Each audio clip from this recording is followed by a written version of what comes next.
বাঁধাকপি রান্না করবো বলে প্রথমে আমি আলু আর টমেটোগুলোকে ভালো ডুমো ডুমো কেটে নিয়েছি। এবার আমি তেলের মধ্যে শুকনো লঙ্কা আর সাদা জিরে ফোড়ন দিয়ে দিলাম। এখন আমি এর মধ্যে দিয়ে দিলাম আগে থেকে কেটে রাখা আলু আর টমেটো। এই আলু আর টমেটো আমি একটু বেশ ভালো করে ভেজে নেব।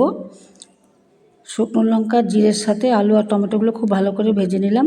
এবার আমি এর মধ্যে দিয়ে দেবো কুচনো বাঁধাকপি। এটাও আমি আগে কেটে ধুয়ে পরিষ্কার করে রেখেছিলাম জল ঝরিয়ে।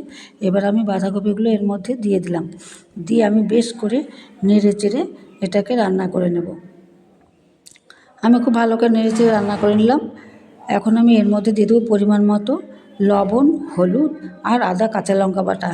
এবার আমি খুব ভালো করে নেড়ে চেড়ে এটাকে রান্না করে নিলাম। এখন আমি এর মধ্যে দিয়ে দেবো ভাজা জিরের গুঁড়ো আর পরিমাণ মতো গরম মশলা দিয়ে দিলাম, গরম মশলা। এখন আমি খুব ভালো করে নেড়ে চেড়ে এটাকে নামিয়ে নেব। হয়ে গেল আমার টিফিনের বাঁধাকপি তৈরি।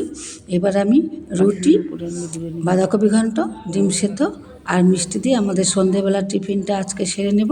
বন্ধুরা, ভিডিওটি ভালো লাগলে প্লিজ লাইক কমেন্ট শেয়ার করতে ভুলো না, আর চ্যানেলটিকে সাবস্ক্রাইব করে পাশে থেকো। ধন্যবাদ। এখন আমাদের মিষ্টি, ডিম, বাঁধাকপি ঘন্ট দিয়ে আমরা এখন টিফিন সেরে নেব।